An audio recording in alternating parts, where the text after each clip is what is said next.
सहारा प्रणाम। मैं हूं प्रीति पांडे।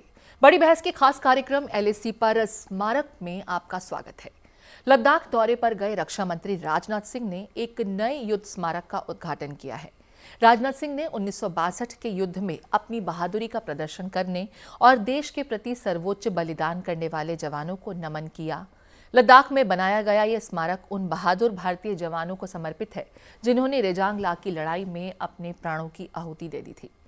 ये स्मारक उन वीरों को भी समर्पित है जिन्होंने 15 जून 2020 को पीएलए का मुकाबला किया और चीनियों को गलवान सेक्टर में एलएसी लाइन को जबरदस्ती बदलने से रोक दिया। एलएसी को लेकर हुई हिंसक झड़प के बाद चीन के साथ ईस्टर्न लद्दाख में 13 राउंड की बैठकें हो चुकी हैं, लेकिन इससे कुछ खास फायदा नहीं हुआ। इसको देखते हुए दोनों तरफ लगातार तैयारियां की जा रही हैं। इस बीच भारत ने चीन की चालबाजियों को भांपते हुए लेह लद्दाख क्षेत्र में कई बदलाव किए हैं। नए कॉर्प्स कमांडर को वहां तैनात किया गया है जो अगली 14वीं राउंड की बैठक को लीड करेंगे। साथ ही अतिरिक्त ट्रूप्स की तैनातगी भी की गई है। 14 कॉर्प्स में 3 डिवीजन को जोड़ दिया गया है, जिसमें 2 डिवीजन सिर्फ लद्दाख में एलएसी पर तैनात होंगे। इसमें स्ट्राइक कॉर्प्स के अलावा कई कंपोनेंट्स जैसे लाइट आर्टिलरी गन, सर्विलांस और रेडार, स्पेशल पैरा फोर्सेस को भी शामिल किया गया है, जबकि एक डिवीजन को लेह के दूसरे हिस्से करगिल द्वारा और सियाचन में तैनात किया गया है। ये वो इलाका है जो पाकिस्तान से सटा है, यानी पूरा फोकस एलएसी पर है।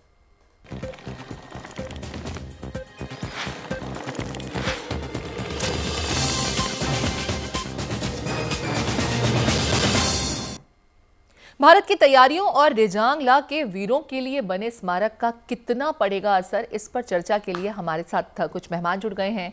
भास्कर घोष साहब बीजेपी पार्टी से हैं, वो हमारे साथ स्टूडियो में जुड़ चुके हैं।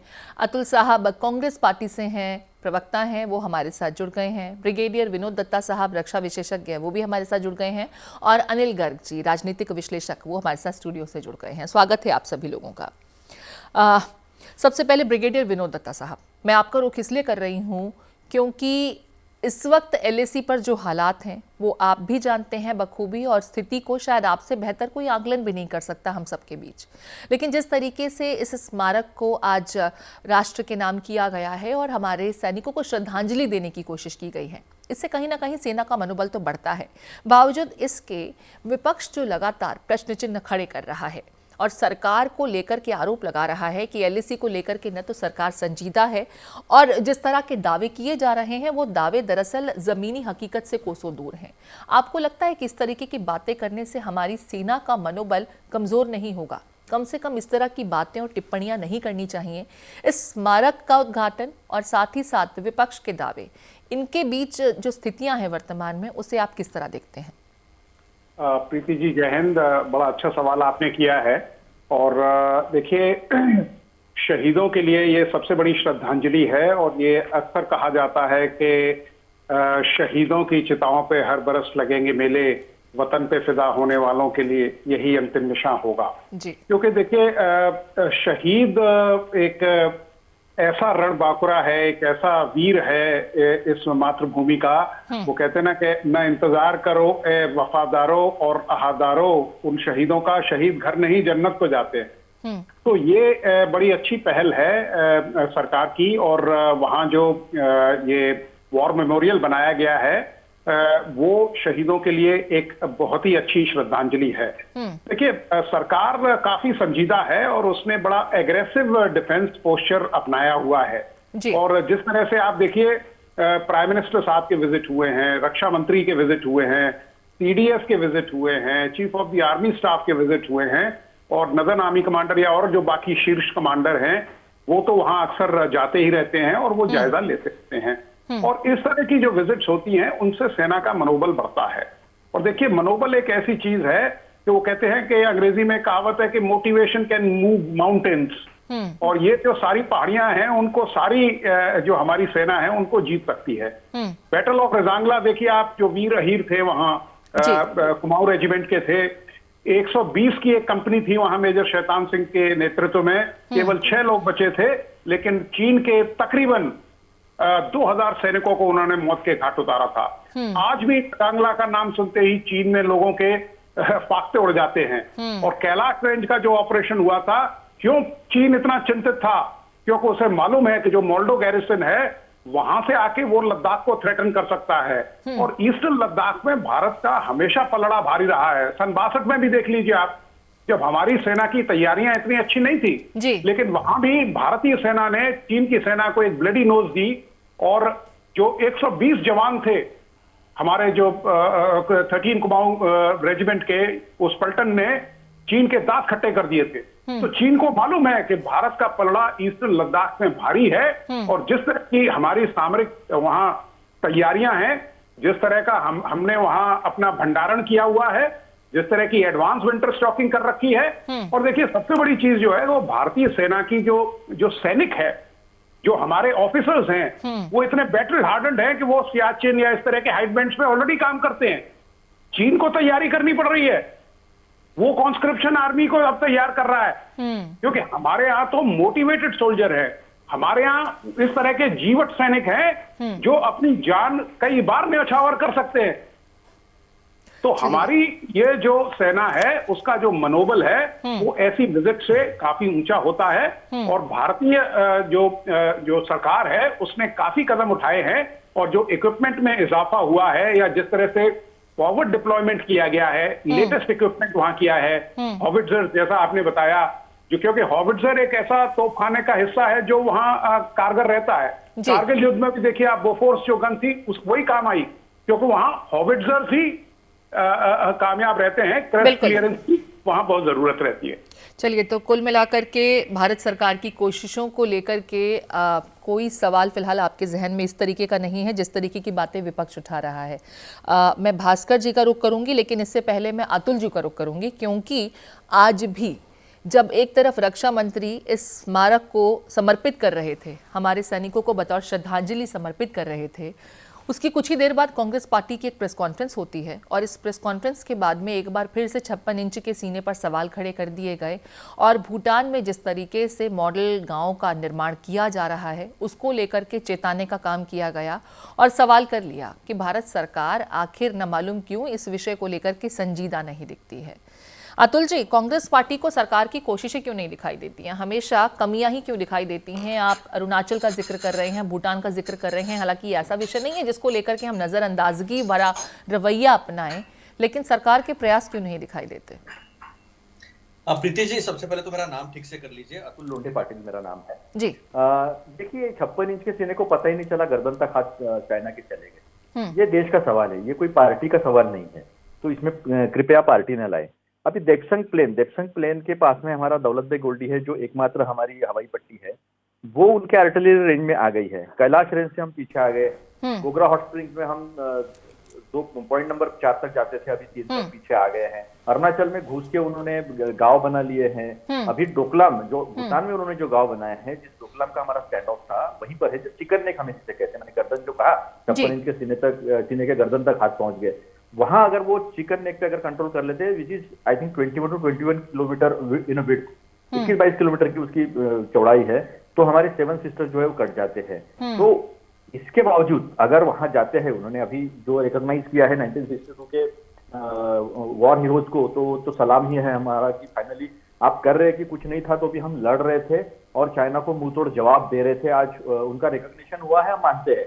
वहां अगर देश के रक्षा मंत्री जाते हैं, प्रधानमंत्री जाते हैं, तो मनोबल बढ़ता है, इसमें कोई दोहराई नहीं है। लेकिन जब हम यहाँ पर बैलेंस ऑफ पावर में एक इंपॉर्टेंट पावर है, हम लोग मल्टीपोलरिटी की बात करते हैं, बहुध्रुवीय दुनिया की बात करते हैं, उस वक्त तक देश के प्रधानमंत्री चाइना का नाम लेने से डरते होंगे, तो जो हमारे साथ खड़े रह सकते लोग जो है वो हमारे साथ क्यों खड़े रहे? क्या हुआ मलेशिया का, मालदीव का क्या हुआ? जब राजीव गांधी थे 1987 में, तो वहां का coup हमने रोका था। चाइना हर जगह इंटरवीन कर रहा है, चाइना हर जगह हमें कवर कर रहा है, और हम अगर दिलेरी नहीं दिखा पा रहे हैं, हम हमारा 56 इंच का सीना क्यों कह रहे हैं? 56 इंच की सीने की सिर्फ भाषण के लिए बात नहीं है। मैं 1 मिनट रोक रही हूँ आपको। आज की जो आपकी प्रेस कॉन्फ्रेंस थी उसमें आप भूटान को लेकर के भी भारत सरकार से सवाल कर रहे हैं। आपको नहीं लगता है कि कम से कम भूटान के लिए तो भूटान को सोचना चाहिए? भारत सरकार उसके लिए भी जिम्मेदार होने लगेगी तो कैसे चलेगा? प्रीति जी, मैं आपसे अपेक्षा नहीं करता कि आपको जो स्ट्रेटेजिक पोजीशन के बारे में मालूमात हो। बिल्कुल बिल्कुल मालूम है। आप जिस चिकन नेक का जिक्र कर रहे हैं वहां से न सिर्फ नॉर्थ ईस्ट के 7 स्टेट्स जो हैं वहां की मॉनिटरिंग हो सकती है। आपकी तमाम चिंताएं मैंने सुन ली, मुझे ये समझ नहीं आता। प्रीति जी वो बात नहीं है जी, भूटान हमारा प्रोटेक्टी है।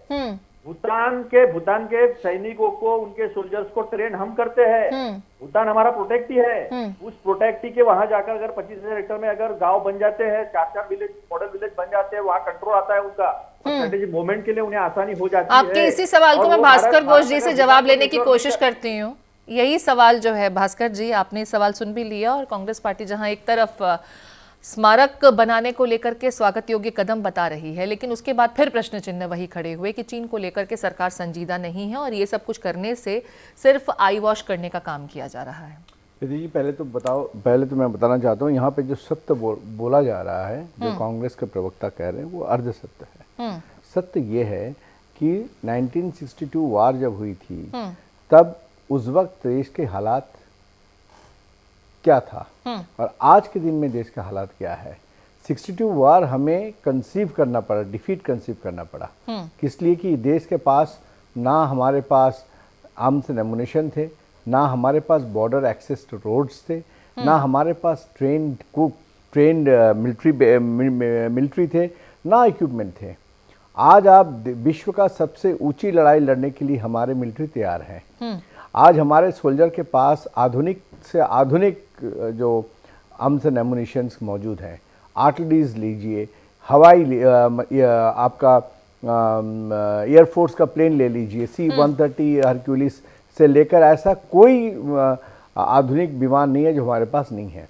तो ये 2009 से 2014 तक आप जानते हैं कोई भी डिफेंस परचेज नहीं हुआ इस देश में। सिर्फ इस मुद्दे को लेकर हम बात करें तो ये जो बहुत बड़ा एक डिफेंस इक्विपमेंट्स प्रोक्योरमेंट का जो गैप, ये हमने 5 साल में गैप को मेकअप भी किया और आगे भी बढ़ाया। और आज जो हम चाइना के साथ जो लड़ रहे हैं, अरुणाचल में लड़े या लेह लद्दाख में लड़े, ये लड़ाई अगर 62 में हम करते तो शायद आज का पोजीशन हमारे लिए बेहतर होता। माननीय कांग्रेस प्रवक्ता जो कह रहे हैं कि भाई भूटान की बात है, अब आपने सही कहा कि भूटान के साथ हमारा एग्रीमेंट है कि भूटान का डिफेंस को मैं सपोर्ट करता हूं। भूटान का डिफेंस मेरा डिफेंस पॉलिसी के आधार पर नहीं तैयार हुआ है। ये चिकन नेक का प्रॉब्लम, बिकॉज मैं बंगाल से आता हूं, ये चिकन नेक का जो प्रॉब्लम है, ये प्रॉब्लम क्रिएट किया गया लास्ट 20 साल से। आज हमने चिकन नेक को प्रॉब्लम को सॉल्व करने के लिए वहां पे कम्युनिकेशन तो बात यह है कि आज के दिन में वो जब हम लेह लद्दाख की बात करते हैं तो वो भूटान की बात करते हैं, जब हम अरुणाचल की बात करते हैं तो वो कश्मीर की बात करते हैं। अब मुद्दे पे आइए, आज के मुद्दा है लेह लद्दाख। लेह लद्दाख में आज के पोजीशंस क्या है, ये जो जवानों को शहीद जवानों को जो नमन करना, आज आप देखिए दिल्ली में सबसे बड़ा डिफेंस मेमोरियल, वार मेमोरियल, ये उन्होंने क्यों नहीं बनाया? आज जो वार मेमोरियल हम तैयार कर रहे हैं, प्रश्न यही तो था। वो ये कह रहे हैं कि आप मेमोरियल तो बना रहे हैं, ये अच्छी बात है कि हमारी सेना ने जो बहादुरी का काम किया उसको भी रिकॉग्नाइज किया जा रहा है, लेकिन साथ ही साथ हमारी सेना को बलिदान देना क्यों पड़ रहा है? आप पहले ही उस समस्या को क्यों नहीं देख रहे हैं? यही तो प्रश्न कांग्रेस पार्टी खड़े कर रही है। तो मैं कह रहा हूं आज सेना डटकर उठा रहे हैं। प्रीति जी, हम सेना डटकर लड़ रही है। मैं आपको बता दूं, आज कांग्रेस के टाइम पे जितनी जगह हमने छोड़ दिया चाइना को, अगर वैसे ही छोड़ते रहे तो सेना का कुछ काम नहीं है। बैठे बैठे वो ये फिर शहीद होने का कोई सवाल ही नहीं है। आज कांग्रेस ने जितना जगह छोड़ दिया यहाँ पे, अगर हमने भी वो जगह छोड़ देता अतुल जी, तो शहीद नहीं होते। अतुल जी, मेमोरियल बनाना उनके शहादात के प्रति सबसे बड़ा श्रद्धा पूर्वक नमन है। आज तक आपके अतुल जी, आपने कितनी जगह छोड़े, इसका हिसाब तो पहले दीजिए। हमने क्या किया वो बात की बात है। आपने 70 साल में चाइना को कितना जगह छोड़ दिया, इसका हिसाब दीजिए पहले। बताती है कि आप रॉन्ग फुटिंग पे हो। इस देश के प्रधानमंत्री कहाँ है पता नहीं चला है। उन्होंने कहा है कोई घुसा है, ना कोई आया है, न कोई पोस्ट बनी है। ये इस देश के प्रधानमंत्री ने कहा है। हार्वेस्टर की बात जो कह रहे थे ना, तो हार्वेस्टर किसने लाया था वो बात की। C-130 अरे अतुल जी, हमने कहा और यही घटा, हमने 1 इंच घुसने नहीं दिया। सच्चाई आपके छुपाने से छुपने, आप तो न्योता देकर घुसाया है। दौलत बेग ओल्डी के एयर स्ट्रिप पर सबसे पहले C-130 जो है वो हमने उतारा था।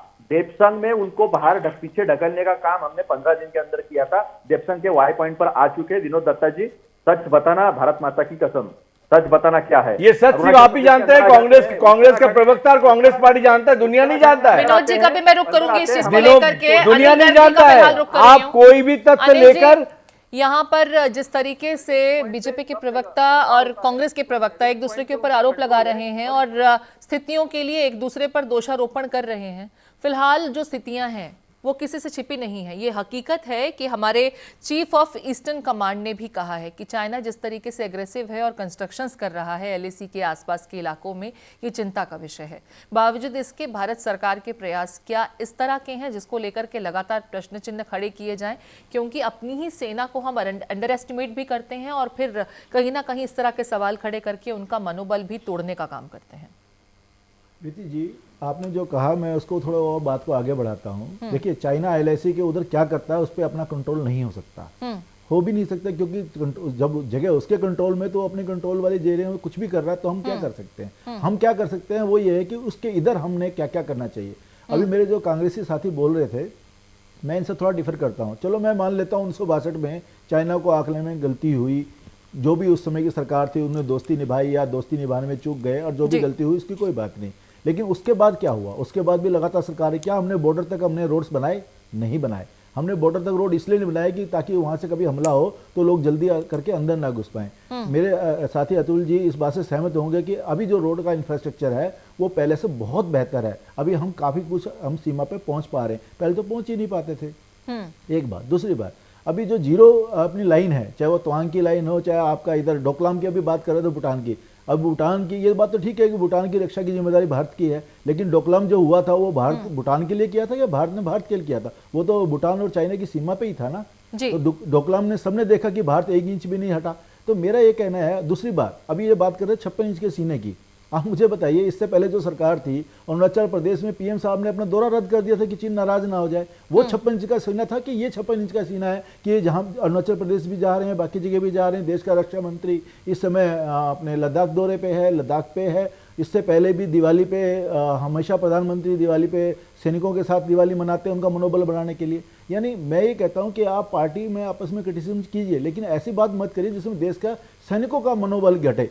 हमें कम से कम देश के साथ कम से कम सैनिकों के विषयों को लेकर के राजनीति ना हो तो ज्यादा बेहतर रहेगा। हालांकि कांग्रेस पार्टी जिस विषय को उठा रही है वो विषय वाकई बहुत गंभीर है। एक और जोड़ना चाहता हूँ, ये हो सकता है चीन हमें किसी मामले में हमसे आगे हो, तो या हो सकता है बहुत सारे मामले में आगे हो, लेकिन हम अब ये यहाँ पे या बैठ के ये नहीं कर सकते कि हम चीन की तारीफों को पुल बांधते रहें और भारत की सेना को क्रिटिसाइज करते रहें। जितने हमारे पास संसाधन है, जितने हमारे पास चीजें हैं, उसके साथ हम बढ़ के अतुल जी के बाद अतुल जी को एक और बात बताना चाहता हूँ। अभी ये चीनी दोस्ती की बात कर रहे थे, अभी मुझे बताइए इनके क्यों चीनी दूतावास में मिल रहे थे जब चीन के साथ टेंशन चल रही थी? यानी खुद तो कुछ भी करें, कोई बात नहीं, जवाब और दीजिए। और उसको कोई बयान भी नहीं दिया, पब्लिक स्टेटमेंट भी नहीं दिया उन्होंने। एक मिनट, ये राजनीतिक विशेषज्ञ नहीं है, विश्लेषक नहीं है, ये बीजेपी के नहीं अतुल जी, फैक्ट जाहिर करना कोई फैक्ट जाहिर करना, यही तो आप लोग बताइए जो मैंने कहा गलत कहा या सही कहा। जब सही कहते हैं तो भाजपा हो जाता है, गलत कहता है तो कूटनीतिक असफलता की बात चल रही है, भाजपा के कूटनीतिक असफलता की बात चल रही है।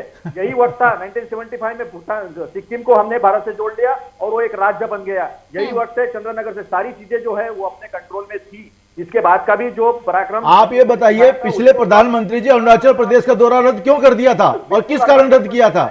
आप सीधा सीधा बताइए ना, क्योंकि 10 आप ये बताइए राहुल गांधी ने चीनी दूतावास में चीनी अधिकारियों से मुलाकात की या नहीं की जब देश चीन के साथ टेंशन में था? आप क्या बात कर रहे हैं? मेरे पर सवाल खड़के आप बात से नहीं बच सकते। और उसका पब्लिक स्टेटमेंट भी आपने देने से इनकार कर दिया था। ब्रिगेडियर विनोद दत्ता साहब का मैं रुक कर रही हूँ, क्योंकि हमेशा होता यही है कि जब भारत चीन का विषय आता है तो राजनीति शुरू हो जाती है, एक दूसरे के ऊपर आरोप प्रत्यारोप का दौर शुरू हो जाता है। पास्ट में जो हुआ उसको हम बदल नहीं सकते, लेकिन वर्तमान में जो है कम से कम उसको लेकर के हम गंभीर हो सकते हैं। दत्ता साहब, कांग्रेस पार्टी ने जो विषय उठाया, दरअसल वो एक ऐसा विषय है जिसको लेकर के अगर आज उपाय नहीं किए गए तो आने वाले समय में चीन हमारे लिए मुसीबतों का सबब बन सकता है।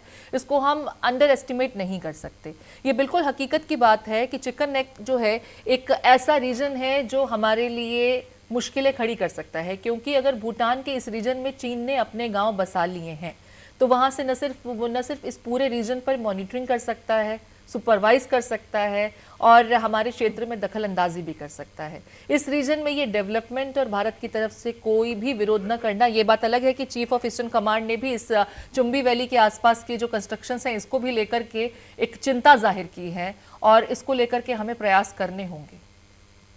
प्रीति जी, बड़ा अच्छा सवाल है और मैं तारीफ करूंगा, जो आपका नॉलेज बेस है वो काफी अच्छा है। देखिए, चुंबी वैली एक बड़ी ही स्ट्रेटेजिक लोकेशन है और नॉर्थ ईस्ट हमारे लिए बहुत इम्पोर्टेंस रखता है, चाहे वो सामरिक दृष्टि से हो चाहे वो सियासी तौर पे। आप ये देखिए, जिस तरह से चीन ने भूटान के साथ जो डोकलाम में 73 दिन का फेस ऑफ हुआ था, भारत ने उसका पूरा जो भूटान का साथ दिया था और भारत के जो ऑब्लिगेशंस हैं भूटान की तरफ, ये डिस्कशन के दौरान भी इस मुद्दे पे उठी थी, क्योंकि इंडो भूटनीज फ्रेंडशिप ट्रीटी है जिसके तहत भूटान की जो सेना है उसकी ट्रेनिंग, उसकी मेंटेनेंस, उसकी देखभाल, वो भारत उसमें उसकी सहयोग करता है। और चीन का आज भी वहाँ कोई आपका डिप्लोमेटिक रिलेशंस नहीं है, ना ही वहाँ कोई उसकी एम्बेसी है। तो जिस तरह से चीन चाहता है, क्योंकि देखिए अगर चुंबी वैली में चीन अपनी प्रेजेंस दिखाना चाहता है तो भारत की पोजीशन उस एरिया में काफी सुदृढ़ है, क्योंकि जुम्पलेरी जो रिज है वहां भारत बैठा हुआ है और वो पूरे चीन को तिब्बत से काट सकता है। और चीन को ये बखूबी मालूम है कि अगर भारत के साथ उसने कोई ज्यादा हिमाकत की तो भारत वहां काफी मतलब जोर से और पूरी तरह से चीन को it is going to hit hard. और ईस्टर्न कमांड पे इस पे काफी काम हुआ है। और रही बात यह कि भाई ये चिकन नेक वाला एरिया किसी पार्टी विशेष ने क्रिएट किया था, इस बात से मैं सहमत नहीं हूं, क्योंकि वो जो सिलीगुड़ी कॉरिडोर है वो 13 किलोमीटर का पहले भी था, आज भी है। सामरिक उसकी जो दृष्टि है या जो उसकी स्ट्रेटेजिक लोकेशन है वो वही रहती है। दूसरी चीज, जिस तरह से भूटान में देखिए, भूटान के साथ चीन का 477 किलोमीटर का बॉर्डर है जी। भूटान के साथ 14 अक्टूबर को एक MOU साइन किया है चीन ने, और वो ये चाहता है कि जितनी बॉर्डर डिस्प्यूट्स है, क्योंकि उसके जो बॉर्डर डिस्प्यूट्स हैं वो या तो ईस्टर्न साइड में है या सेंट्रल भूटान में है। ईस्टर्न साइड में चीन को बिल्कुल करारा जवाब दिया था जब भारत ने 73 दिन का फेस ऑफ करके उसको बोल दिया था कि आप घर बैठिए, आपका कोई यहाँ दाल गलने वाली नहीं। उसने फिर इसको सेंट्रल भूटान में, क्योंकि मैं खुद 2 साल भूटान में रहा हूं, उनकी आर्मी को मैंने ट्रेन किया है, मैं वहां बतौर एडवाइजर भी रहा हूं, तो मैं भूटान के चप्पे चप्पे से वाकिफ हूं। तो चीन की वहां कोई दाल गलने वाली नहीं है, हालांकि ये MOU हुआ है। लेकिन सर, जो रिपोर्ट्स आ रही हैं कि भूटान में तकरीबन 4 गांव, और ये वो 4 गांव जहां पर बनाए गए हैं, डेवलप किए गए हैं चीन के द्वारा, वो डोकलाम को भी अफेक्ट कर सकते हैं। वहां से डोकलाम को न सिर्फ मॉनिटर किया जा सकता है बल्कि बहुत आसान होगा चीन के लिए वहां पर अपने हिसाब से स्थितियों को पलटना। क्या इसको लेकर के हमें संजीदा होना चाहिए? नहीं, बिल्कुल संजीदा है। देखिए, भारत बड़ा जागरूक है उस एरिया में, और डोकलाम पे भी देखिए, जैसे मैंने आपको बताया था कि अगर वो डोकलाम क्यों लेना चाहता है, क्योंकि वो थ्रेटन करना चाहता है सिलीगुड़ी कॉरिडोर को या चिकन नेक को जिसे कहते हैं हम। और मैंने आपको बताया था कि जो जोम्पलेरी रिज है वहां भारत की जो सेना है वो इतनी स्ट्रेंथ में है और इतनी मजबूत पोजीशन पे है कि वो चीन को भी मालूम है कि अगर वहां भारत ने कोई ऑपरेशन शुरू किए तो वो बिल्कुल तिब्बत से उसको अलग कर देगा। तो ये जो चीजें हैं वो चीन को पता है। लेकिन देखिए, चीन हमेशा चाहता है कि उसका जो वो सिलीगुड़ी कॉरिडोर को थ्रेटन करे और भारत को एक ऐसा चैलेंज पोज करे जिससे भारत नेगोशिएटिंग टेबल पे आ जाए। लेकिन जैसा भास्कर घोष ने कहा और अनिल गर्ग साहब ने बड़े विस्तार से बताया था कि भाई अब वो जमाने गए जब खलील मियां फाख्ता उड़ाया करते थे। अब वो वाली बात नहीं है। अब आप देखिए, आप न्यूमेरिकल स्ट्रेंथ की बात करते हैं, ठीक है, चीन के पास न्यूमेरिकल स्ट्रेंथ हमसे ज्यादा है, लेकिन चीन के ने इतने फ्रंट खोल रखे हैं चारों तरफ, उसका बॉर्डर डिस्प्यूट इस तरफ है, तो ऐसा तो हो नहीं सकता कि वहां बिल्कुल वो खाली करके सारी जो फौज है वो हमारे खिलाफ अप्लाई करे। बिल्कुल। और हमारी जो एप्लीकेशन है, अब जिस तरह से हमने अपनी फॉर्मेशंस को रीफॉर्मेट किया है या रीऑर्गेनाइज किया है, या ईस्टर्न लद्दाख में, या जैसे 17 स्ट्राइक कोर है ईस्टर्न इंडिया में, तो उसकी 2 डिविजन्स आगे गई हैं। जो पहले गैप्स हुआ करते थे उनको प्लग कर दिया गया है। पहले हमारी 6 ALG हुआ करती थी, अब हमारी 8 ALG है। चलिए, तो कुल मिलाकर के भारतीय सेना बहुत मजबूत स्थिति में है, भले ही चीन को लेकर के बड़े दावे किए जा रहे हैं। अतुल जी, एक बार फिर से मैं आपका रुख कर रही हूँ, क्योंकि कांग्रेस पार्टी को हमारी सेना की मजबूती नहीं दिखाई देती। वो तो प्रधानमंत्री की 56 इंच के सीने को लेकर के टिप्पणियां करने में व्यस्त है। हमारी ये तैयारियां भी तो देखिए सर। जो बात हमने कही है उस जी। वक्त उसको नकारा गया है और फिर वही चर्चा सामने आई है, वही बातें सच्चाई बन के सामने आई सर, है। आपके पॉइंट्स और फिर तो मैंने उसकी भी चर्चा उठाए हुई है। हैं। प्रीति जी अभी तक बहुत बातें हुई, कोई अंदर आया नहीं, कोई अंदर आया नहीं, सिर्फ बाहर जाने की बात हुई थी ना गलवान में कि अभी वो वापस जा रहे हैं, पोस्ट छोड़कर वापस जा रहे हैं। नहीं अतुल जी आप फिर अर्धशत्र बोल रहे हो। मैं बीच में बात नहीं किया, आप बोखलाहट में देखो, झूठ जो है ना वो झूठ है। हमने अपनी सेना पर हमें पूरा भरोसा कल भी था, आज भी और कल भी रहेगा। बात कूटनीतिक असफलता की है और ये जब सामने आएगा ना एकदम देश के सामने, तो एकदम देश के सामने आने के बाद आपके पास कोई रास्ता नहीं बचेगा। जो कांग्रेस कह रही है वो देश के हित में कह रही है। कांग्रेस किसी को दोष देने की बात नहीं। अतुल जी आप हित में एक भी बता दीजिए कि आपके टाइम में कितनी प्रधानमंत्री डिसएंगेजमेंट मीटिंग्स कितनी बार हो गई थी। चाइना को क्लीन चिट देते होंगे तो इतिहास में उनको इसका जवाब देना पड़ेगा और फ्यूचर में भी देना पड़ेगा, पहली बात।